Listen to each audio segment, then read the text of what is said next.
welcome in to be our guest. And we have with us Dr. Wick Many, who is an infectious disease specialist, former dean of our UAB Regional Medical Campus that we are so blessed to have right here in Montgomery. Correct. Amazing. Correct. And I love having an infectious disease doctor who specializes in this. And we're going to talk today. There have been so many changes. There's so much going on right now that relates to antibiotics. Okay. There are changes. Right. What's going on with that? Just a little history lesson. Okay. Okay, so the first truly effective antibiotic was developed in 1910. It was a drug called salvarsan. It was a derivative of arsenic, to believe it or not, and it was used to treat syphilis. It was the first drug that was available to treat syphilis. The real breakthroughs occurred in the late 1920s with development of penicillin and then sulfonamides. And those were really the major advancements. And over the years, we have developed new antibiotics to treat a wide variety of bacteria. But we are now entering into an age in which our antibiotics are becoming less effective. And they're becoming less effective for two reasons. First off, we now have a lot of bacteria that are resistant to virtually all antibiotics.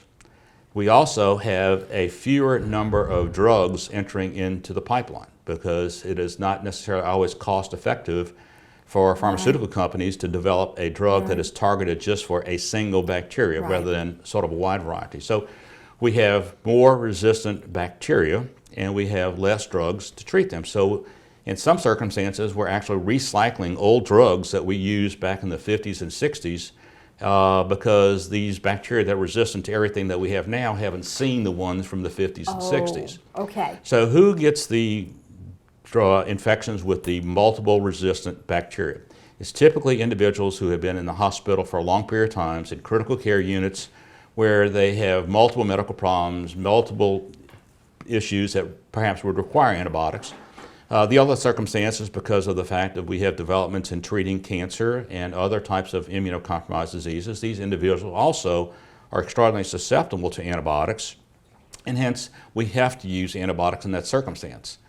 But unfortunately, the overuse of antibiotics produces the situation where we have bacteria that are resistant to all of the antibiotics.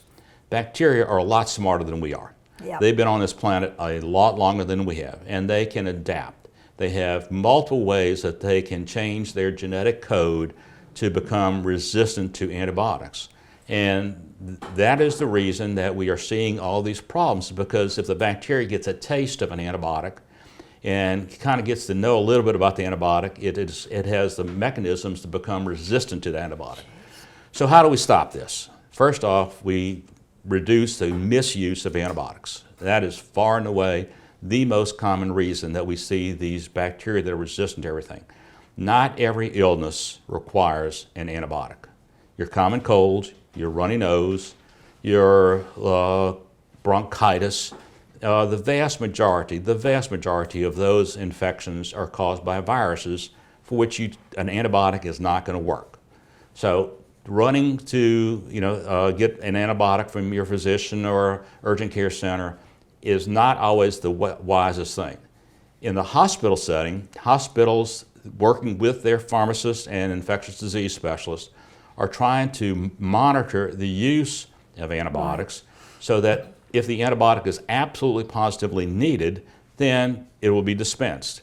If there's an alternative, a safer drug, a drug that perhaps is less likely to become ineffective, then these teams of pharmaceutical specialists in the hospital and infectious disease doctors can make recommendations and advise that perhaps we shouldn't use this antibiotic, and particularly the most important thing is not using antibiotics for a long period of time.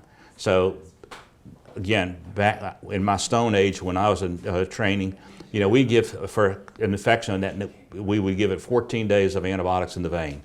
Now we're down to giving 3 days of antibiotics by mouth for the same infection because we know that the antibiotics we have now are much more effective and that we do not have to give it for such a long period of time.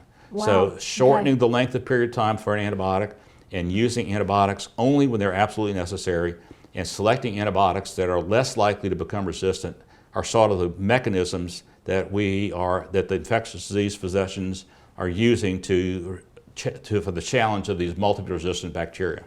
Great. Well, I think this really helps people to understand the reasoning behind that. Right. Instead of you going and not getting somebody to give you an antibiotic Right. and being hostile about that, when actually it's the most judicious thing that they can do. So antibiotics, they have good effects, Yep. but they also have side effects. Right. And, allergies, are very common. And then there's some more serious side effects of antibiotics that can be very serious and even lethal. So, you have to realize, again, we go back to the old risk-benefit ratio. Right. So if the benefit outweighs the risk, go for it. Flip side, if the risk outweighs the benefit, don't do it. So infectious disease doctors, believe it or not, are the ones who are least likely to use an antibiotic, even though that's what we've been trained to do. But we recognize the good side effects, the good effects of antibiotics, but also the downside of them. Well, and one other thing is that they're extremely expensive. Well, the nice thing to me is evolution of knowledge, that we keep learning and we keep making better decisions. Thank you so Oh, my much for pleasure. being with us. Thank you. And we'll be right back.